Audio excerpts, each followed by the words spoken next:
Hey guys, what's up? How you guys doing? This is your boy Rick back again with the last and final part of the little mini series that I did on intensity, speed, and focus. And it's just been a great thing because in order to be successful, in and making the most of life's opportunities, it's important to have these three things because life gives us the same amount of chances and opportunities. But why is it that some people make most of them, but some people they don't? Why? Why is that? Why is it that the rich and the poor, one group, they end up at the top of the hierarchy of life, and the other group we end up working for them, and this is what we've been exploring. I started with intensity, I did speed yesterday, and today, final part, it's all about focus. So make sure you like the page, make sure you check out some of the older videos and some of the other videos that we did, and see what's up, see how we can see this, because my hope is that like we can see why we need to build these things into our cultures in order to reach greatness and success. Hard work is the only way that we can make our communities, the black community, Africa, every single community that you can be a part of can only happen through hard work. It's not going to be no amount of protesting, no amount of crying, no amount of virtue signaling, no amount of hating other groups of people is going to make you successful and make us successful as a group. It's only hard work, but the hard work needs to be done with intensity, speed, and focus. So today, let's talk about focus. If you have something that's important to you, right? You must place it ahead of you like a goal like this, and then learn how to focus on it. Learn how to focus on it uncompromisingly. Ooh. Why is focus so important? It's because that when you focus all your dissipated energy, all the energy that's dissipated, you can get a fire that'll be quite forceful that comes out of you. What do I mean by dissipated energy? Have you ever seen dissipated energy? Actually, that's a redundant thing because you can't see energy. But anyway, take a look at this light, for example. The light here, it means the energy is dissipated over the space of this room, right? But it's not hot. It gives some light and I can see because there's light and you guys can see me, but there is no heat coming out of that. Unless I actually get really close to the light and maybe touch it, maybe it's a little bit warm. But if you take the same light and focus it in a laser and laser focus it, it can cut through metal. And this is what you could do with some of the energy that you dissipate, and you dissipate it in meaningless things. But if you focus it on all your activities towards your work, your true purpose. And I'm talking about a job when I say work. I'm talking about your true purpose. When you do that, you can move things. You can cut through a lot of rubbish and get things done. Focus is the ability to be working and doing nothing else. That's what focus is. Focus, to have an eye for the work that you're doing, that they need to get done, and you ensure that nothing else matters during that time. That is what I mean by focus. That is what we mean by focus. Focus is a discipline, and it's really difficult in this day and age when we've got entertainment on tap, we've got social media ready for you, our mobile phones, our smartphones are amazing, there's so much stuff you can do. So it's a big discipline, it's amazing discipline to be able to do that, to focus. Being able to avoid absent-mindedness, guys. That's a success skill in life. Daydreaming, spacing out have to become a thing of the past. Have you ever seen someone who's just daydreaming? You're talking to someone, you give them instructions, or you tell them something, and they're like, huh? What did you say? Oh, sorry, I wasn't listening. No. That cannot be the way you live your life all the time. There is so much stuff out there that's trying to make you waste your time, kill your time. Or when you say I'm bored and you're there. If you have your life work in front of you and you put it in front of you, you turn it into goals, you won't have that time to be messing around like that and daydreaming. And again, not talking about a job. Make sure it's not talking about a job. So take this example. What's the difference between when you're at work and when you're at home? Right? At work, for some reason, when you get into your car or you commute and you get to work, you change and you become focused. But when you're at home, you're like this. I struggle to work from home. I don't even like working from home because I know that I can be so distracted. It's ridiculous. But focus is something. It's the same kind of mentality that people who work in the uniform. That's the same kind of thing as well. When you wear your uniform, it changes your mental state. You go out of a state of I'm just chilling at home, and you turn into I'm at work. And basically, you start getting things done. That's something that your company is thinking about when they do that. That's why they ask you to come to work. That's why sometimes they give you a uniform, or they say, wear a suit so that you can change your mental state and get into focus. Now, here's the issue. If you're self-employed, if you're trying to do something for yourself, if you're doing something on a side hustle or something like that, or maybe even you do some stuff on the side for your church, for your charity, whatever. If you do not learn what is that thing that makes you focused while you're at work, and almost, because I like to, for me, I'm reverse engineering that. I'm trying to figure out, okay, what is it that, when I'm at work, why is it that I'm much more productive? And I'm trying to apply that to what I do when I'm doing it for myself. Because that is what will make you be able to produce. And when you produce, you get paid. When you produce, you get results. When you produce, you change the world. And this is the whole point of this series. I'm trying to get us to that point where we are producing. Because we've got these things where in our nations, in Africa and all this, why is it that we're just there, but we're just lackadaisical? People go to an office and all they're doing is just chatting, drinking tea, drinking coffee, talking to people. And these are supposed to be white collar jobs. Try doing that in England. In England, if you turn up for work and you start doing that, in England, sometimes they even say, go put your phone in your locker, because they want you to be doing focused.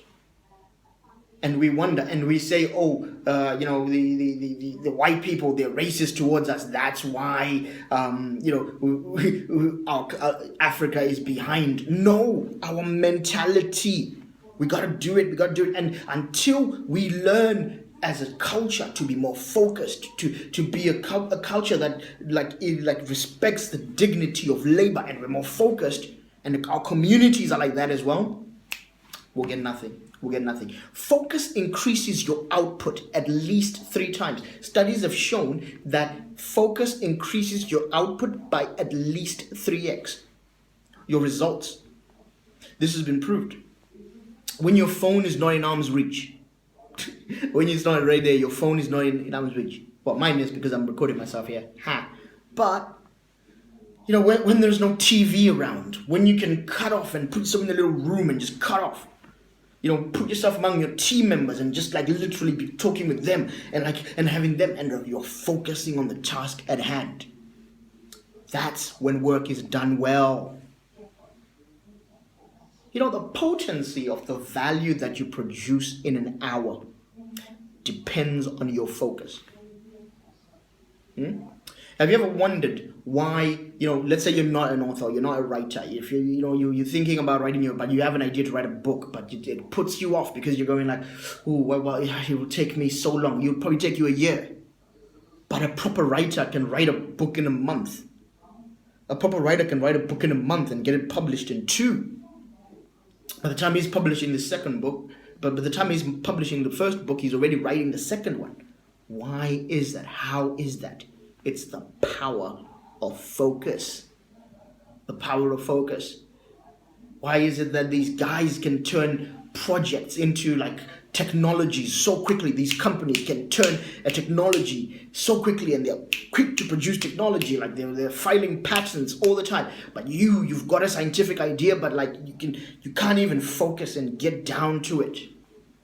I had to protect my focus. I was like sitting around at home trying to write at home, and I realized very quickly that like I had people around me that were chatting to me. If they saw me sitting around, they just thought, "Oh, there's nothing I'm doing," because they didn't understand, what was in my heart. So I had to hire a place. I pay rent to be in this place in a business lounge, and I get focused.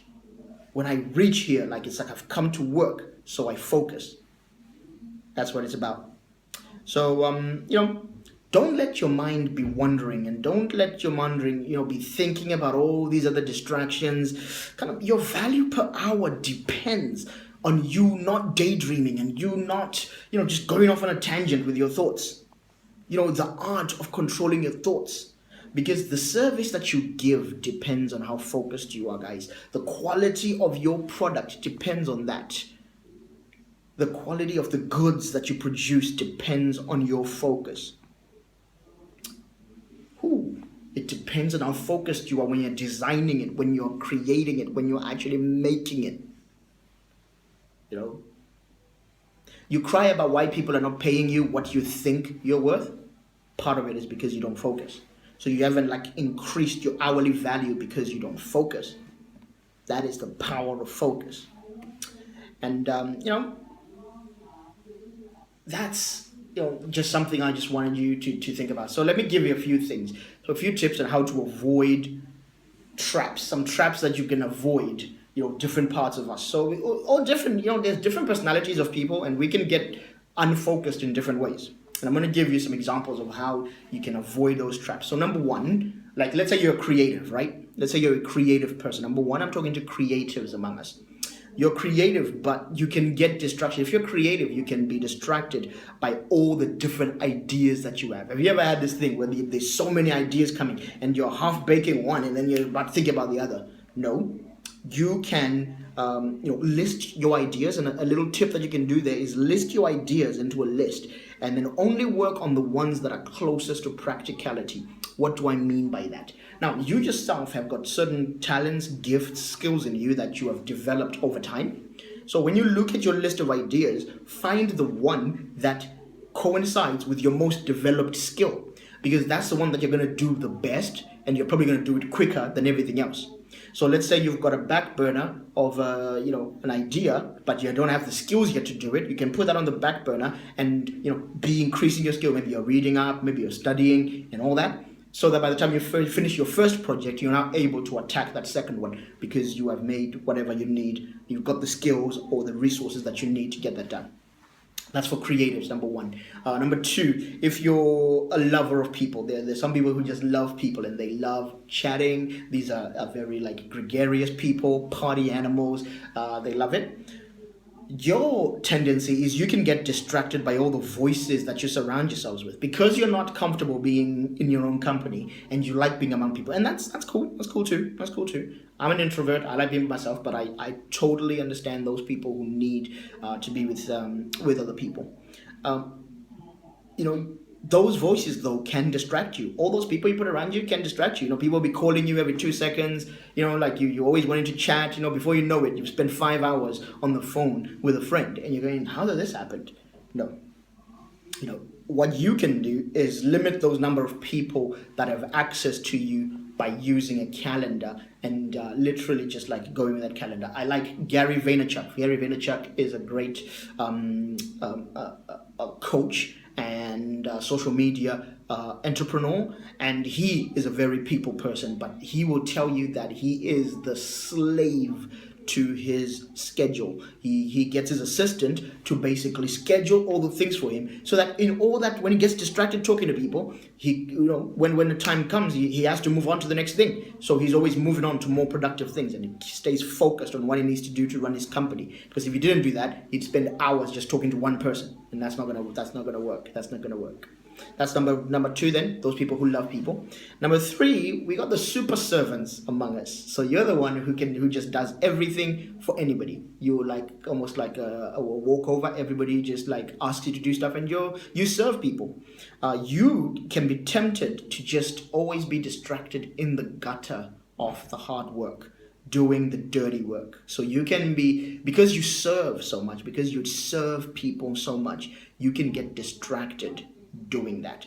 And a tip for you, if you're a super servant, once in a while, it's good to serve. That's a great character to have. But once in a while, just lift your head up from all your serving, just look around, just like assess all the serving that you've been done, and once in a while just see where is your serving best needed. You can't serve everyone at the same time. Where's your serving best needed? And then number two, where is it best appreciated? Because if you're serving people and you're giving them that, but they're not, for example, they're not paying you at all, and you're just serving loads of people and you're not paying, this is the problem with a lot of people who are charity workers. They end up broke because they're serving everyone, but if you find one or two that really appreciate it and they can afford to pay you, that'll be a good thing, because you can then use that money to live. That's how you focus on those ones for a bit, and then you just have to say no to a couple of people. And lastly, number 4, I want to talk about some of the analytical types. The analytical types out there. I'm an analytical type. Analytical types, we can get bogged down, we can get distracted in the technical details, in the analysis, and in the data without actually producing anything. I know this because I used to get really, really bogged down in knowledge. I used to get really bogged down in finding out stuff. An example is just right now, as I'm doing something called Journey to $1 Million, you'll probably see a video about this in the next couple of days. As I'm doing something called Journey to $1 Million, one of the things I'm realizing is I'm financially educating myself about investments. And right now, I'm really into property. It's really, really kind of like getting my juices flowing. So, and even also investing in stock markets and stuff like that. And, just yesterday, I bought a Tony Robbins book, very, very big one, but I'm already like jonesing to get going with it. If you look at my Kindle, it's got so many books, I've got so many videos that I've kind of so many videos that I've saved that I need to watch. But I can do that and not actually produce, and that's not what we want. In order to be focused, one tip you can do if you're an analytical one like me is you can group all the knowledge, the learning that you're going to do, and put it aside and only do it in time you've put aside for learning. Instead, what you do is you create a production plan for your day. So in your day, you actually you get knowledge, you convert it into a production plan of some sort. So you've said, okay, whatever knowledge you've gotten, let's say I've gotten knowledge about property investing, how many things can I produce that will be useful to people? Either I can sell them, either I can there'll be a service I can give, I can create some content with it first. So before I even move on to the next thing, because I can spend hours watching TED Talks, I can spend hours on YouTube, I can spend hours reading, but if I really put it all in a production plan and I'm converting every single day, all the bit of knowledge that I have, I'm actually practicing it, doing something with it, selling it in some form, turning it into my own products. Right now I'm writing books concerning a lot of the topics that I've been talking to you about. I'm writing a book that is mine, that I will sell, not anybody else. So that's the focus. That's how to be focused, guys. And that's the end of the whole intensity, speed, and focus. If we applied intensity, speed, and focus to what we're doing, we could make our communities, the Black community could just rise up. The immigrant communities can rise up. The ghettos can rise up. Our nations around the world, third world nations, can really rise up. It's all about intensity, speed, and focus. So I'll see you guys later. Have a great Saturday. Bye.